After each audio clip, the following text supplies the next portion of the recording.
Arsenal scored for the first time in open play yesterday. It was a header from a defender. Before that, they haven't scored this month from open play. Goal of the season was about to be a goal of the month. Was about to be a penalty. It's just not good enough. And it was only open play because we passed the corner short and back again. It was barely open play. let's be honest. Exactly. The penalty was still the goal of the season just because it was against Man United. I think his days are numbered.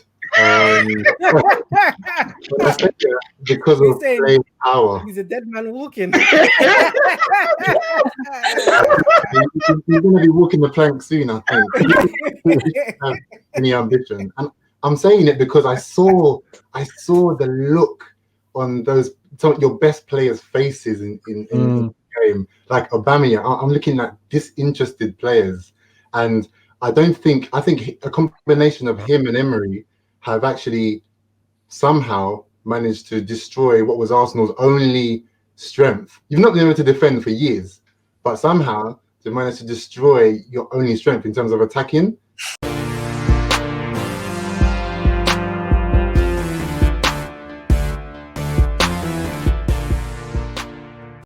Arsenal, obviously,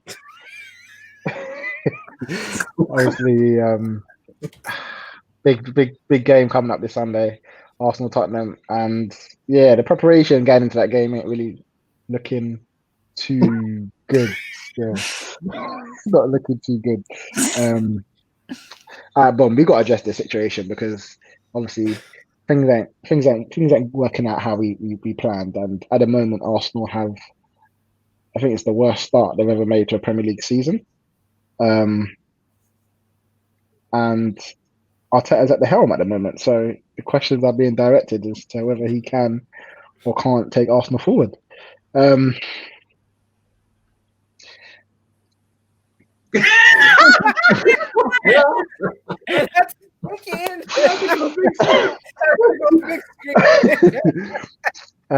Right, so listen, Arteta, I trust him. First and foremost, I trust in Arteta, innit? I think there's a long-term plan.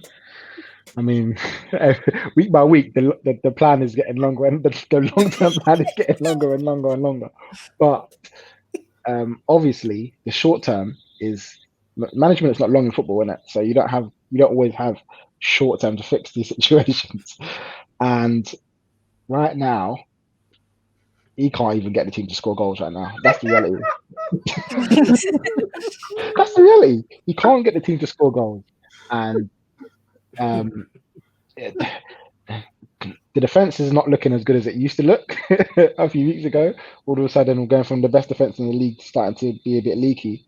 And I do wonder whether he feels the pressure to make the changes, because 1 minute it was 3-4-3, and that was the formation that was going to be, to a potential 4-3-3 when Partey's there, and Aubameyang out wide. And all of a sudden, Aubameyang goes through the middle, and things like and Arteta says he's not going to, just because he's him playing through the middle, not going to necessarily change anything, and then he plays it through the middle. So there's an argument to say: does he feel pressure to play him in a certain place? Does he feel pressure to make these changes to make Arsenal obviously win games? And I know Paul Merson was talking about how Arteta doesn't know his best team. He keeps changing the team. The problem he has is if he doesn't change the team, everyone's going to say, well, that's the same team that lost 3-0 to Aston Villa. Why are you playing them again for? If he does change the team, and then it's like, well, he didn't know his best team, he's still changing it. It's like, you can't win. And I don't think you necessarily play the same team that lost. Obviously, he done it the one time he did play it, the same team, was against Aston Villa when we beat Man United, and that was a team that won. But obviously, injuries, suspensions and stuff means that he can't always play his best team out there. There's obviously certain players that he wants to play, i.e. Leno, Gabriel, Tierney, Aubameyang, Partey when he's fit. And then it's probably like whoever else is on form to play. But the problem I have with it at the moment, or what everyone probably has with it as Arsenal, is that there's no progress in terms of creating goals. Now, yesterday it was probably better than other games, but it was only towards the end of the game where I thought there's a chance we might score. But I didn't really have the belief. And funny thing is, I said to someone literally earlier on in the day, when Southampton was 2-0 up to Manchester United, 2-0 up against Manchester United, I said, and then Man United came back to win 3-2. We have not got that in the slightest. There's absolutely no way we're 2-0 down against Southampton and we're coming back to win the game. The way we're playing right now, like that's like nowhere near. And we were 2-1 down against Wolves at home, and we didn't even have a shot on target after that. So it's like there's big problems, and I know the questions are going to be asked to Arteta: is he good enough? Is he not? The way I see it right now, I do think he is good enough, but the pressure is going to keep coming. And now the only other thing I have to say with it is that managers are there to get through these problems, innit? And so maybe if he can't overcome this and get us to play in a certain way, then the biggest and the best of managers that have come through these and got through it. The only problem is, as I said before, football is short term, and sometimes you don't have that length of time. And the way it is right now, we're 14th in the Premier League. I don't think I never thought we're necessarily going to be in Champions League next year, but you got to be challenging. You got to be pushing up towards the top end. And right now, yeah, man, things ain't really looking too pretty anyway. Things ain't really looking too pretty, man. So, but yeah. Well, what do you lot think? Do you think that Arteta is really walking? Let me go first. I think Arteta, unless it gets real bad and you end up in the relegation zone at Christmas, something like that, he should be given to the end of the season. I really like to judge managers after one full year. The fact is, he's been 6 months, 1 year trophy. No matter how much you judge your way to it, it's a trophy, and you got there. That's what matters. I think he's feeling the pressure because a man who trusts his ability, trusts his tactics, and isn't feeling pressure would have stuck to the same system that he's been playing for the last 8 months, 10 months even. I don't know. When did he join? January or December? He joined in end of December. So yeah, so 11 months he's been there, and he's pretty much played one way. I think when he started, he was playing a bit attacking. It wasn't working, so he went defensive.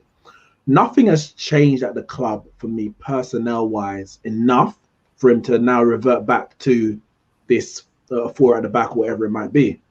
Now, obviously, everyone's calling for it, and I think everyone calling for it, and then some of the results not going well, it's like, all right, let's give them what they want. Put a man through the middle, 4 at the back. But he has to ask himself, what was the reason I wasn't going 4 at the back? Why was I playing 3 and 2 defensive midfielders? Because either you didn't trust your midfield, or you didn't trust your defense. One of the two, you just didn't think your team was solid enough to stop conceding. You bought Partey, but you've been unable to play him really since he came off against Aston Villa. And nothing's changed to say, all right, now we're good. Now let's go 4 at the back and attack. You didn't miraculously get Ozil into your midfield, so now you can play attack at number 10 behind the striker. You just change the formation with players that aren't good enough to play in the way that it looks like you might be trying to transition to. I look at Ole Gunnar Solskjaer. When last year, when season started poor, we had a few injuries as well. Season started poor, and people were like, but we need to play a certain way. And it was very, very clear that we weren't able to break down low blocks, and that's why we were struggling. And it wasn't until we got Bruno Fernandes in the January, then things started changing. And then he was able to play with a bit more freedom. He didn't have to be so defensive because we had different players in different positions. And I think until Arteta maybe gets players back from injury, Martinelli, Partey, get Aubameyang scoring, that's going to happen when it happens. I don't know if your team is good enough to play as expansive as Arsenal fans want to see, and maybe Arteta wants to play. So maybe he just needs to say, we ain't that good. 5 at the back and just hope to nick 1 on the break and that kind of stuff. Because 3-0 to Aston Villa, losing 3 games in a row at home, didn't barely lay the glove on Leeds. It's not good enough. It's not good enough, and the pressure will continue to tell if he continues losing games, starting with the weekend. Yeah, Miles, what do you think? Are you in the same boat? Do you think that he needs more time, or do you think things will start to tell very soon?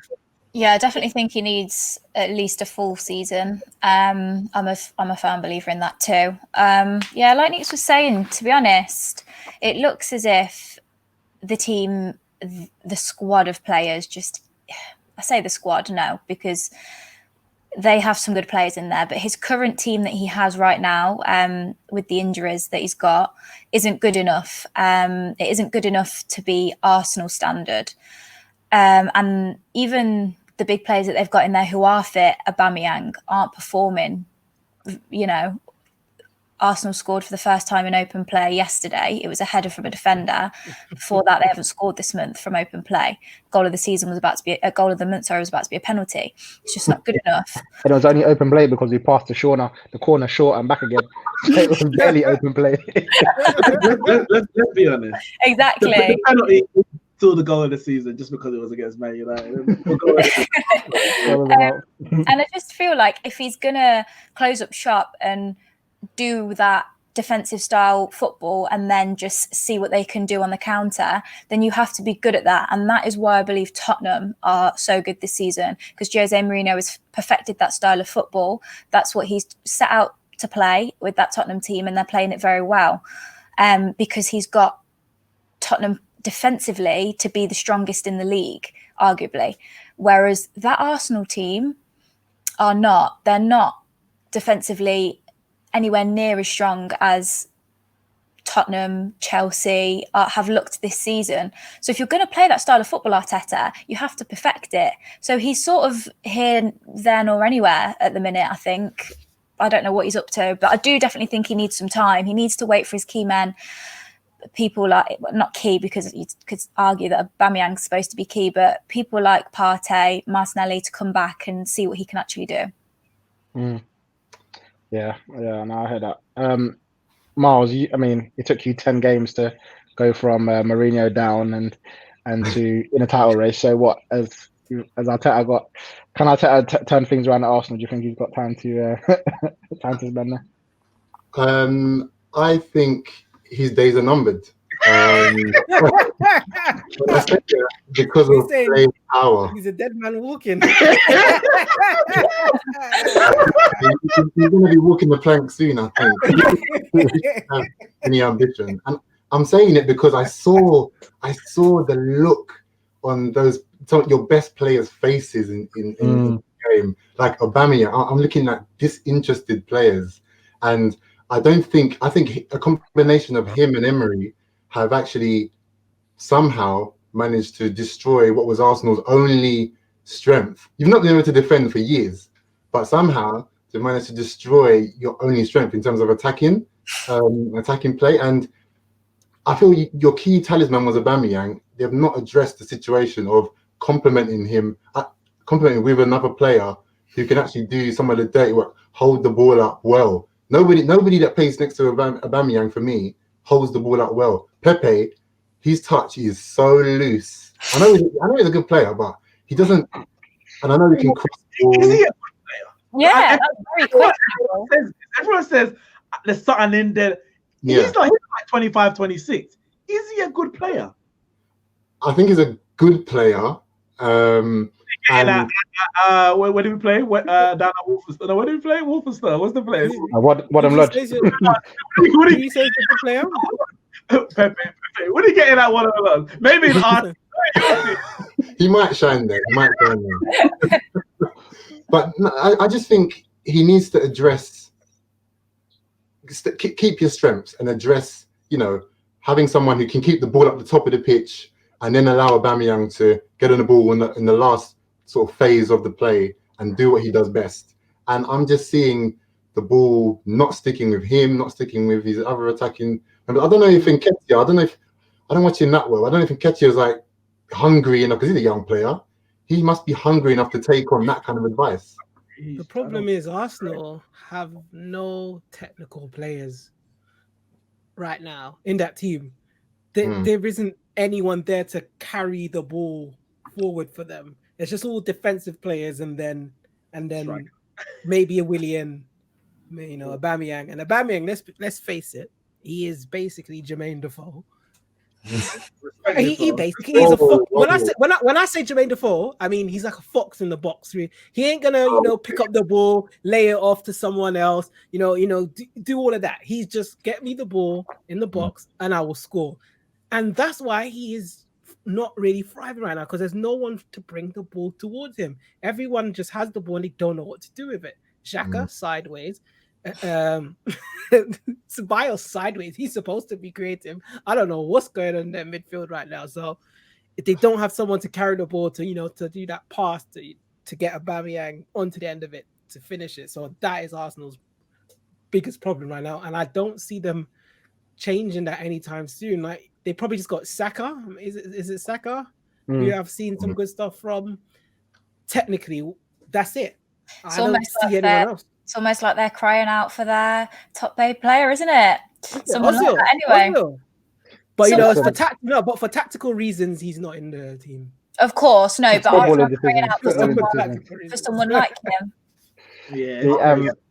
I had to get that right. For me, that was should have been one of his main jobs to get Ozil back and Hungary playing. I know it's a long shot, but to compete, would have been better than what? What was that stat? What was that stat that Ozil had the most assists for how long? This year. He played for 10 months. Come on, I mean, the reality is it's nothing to do with football, isn't it? He didn't want to take the pay cut. He ain't played the game since. He didn't want to agree with what they wanted, didn't it? And that happened before the season. And he's right. Was Look, you're like Gunnosaurus sacked. People still losing jobs even though they cut these pays. That's right. Take on the team. That board needs questioning. Listen, it does, and you can argue that it wasn't the right decision from that. But this is the problem. When Ozil is playing, people are getting onto them anyway. Why do you play now? You need that right now. Whether you can have Arteta has been brought in. Javan, we've had this before. Under Emery didn't cast him out completely. Cast him out. Didn't want to play him whatsoever. Played him. What is he doing? He's just walking around the pitch. He's not defending. He's not chasing back. You might as well play with 10 men. Why are you playing Ozil? No, but this is the thing. So Arteta's now this defensive coach, as we've seen for Arsenal. So have him on the pitch. He doesn't have to run back. Have him on the pitch because right now you need. Yeah, but he defends with 11 players. He doesn't defend with. There's defenders, isn't it? Like the way that they play, and everyone is sitting back. So you can't. Ozil's not going to be doing that. He's not going to be chasing, man. You're right. I think the one thing I do think is missing, which is weird, is their pressing is gone. The start of the season, they were pressing teams from the top, and it was working. Like even Liverpool and Man City were pressing from the top, and all of a sudden, the past 3 games, there's literally been none of it. So. What'd you say? We say Japan COVID. That's why no one's pressing. Listen, everyone's but they can't press at them. But you know what? It's funny. Not too close. To get too close. It's funny how Arsenal have become everything that they hated because there was Arsenal fans like we don't want Jose. He playing negative football. He ruined the club. Now you are playing peak. You're not even peak. This is like the worst type of Jose because they ain't even getting results. He can go from being Pep Guardiola's understudy to playing this football like it. He was Pep's defensive coach. He must have been. It looks like he hasn't got Pep. He ain't got Pep's players, isn't it? And by the way, if he's Jermaine Defoe with a golden boot and an FA Cup in it, so respect to that. Wait, ain't Defoe got an FA Cup? Didn't he win? Did he win it with Portsmouth? He didn't win it with Portsmouth. No, he got a League Cup. He got a League Cup that you had to beg for because he left, didn't it? Oh, 2008. Yeah, you had to beg for it because he left in January. Yeah. Because in all honesty, we're not talking about European goal scorer.